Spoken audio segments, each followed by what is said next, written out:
வடிகிறது. தீகள் வருவதில்லை, மலைகள் பெய்வதில்லை.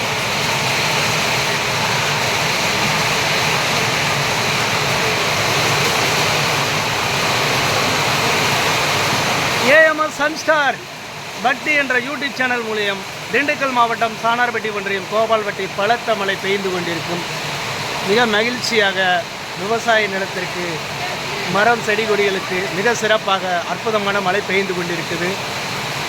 இந்த ஆடி மாதத்தில் ஆடி லாஸ்ட்டு அப்படின்னு சொல்கிறது, ஆடி கடைசி என்ற 3 நாட்களுக்குள்ள நல்ல மழையில் இறைவன் கொடுக்கப்பட்ட ஒரு அருளால் தான் பார்க்கப்படுகிறோம். திருச்சிற்றம்பலம் ஏஎம்எஸ் சன்ஸ்டார் அண்ட் பக்தி யூடியூப் சேனல் நாம் பார்த்து கொண்டிருக்க விவசாயம் காப்போம் பசுமை புரட்சி சமூக சேவை பணி இயக்கம் தமிழ்நாடு மாநில தலைவர் ஏஎம் சன்ஸ்டார் முருகேசன்.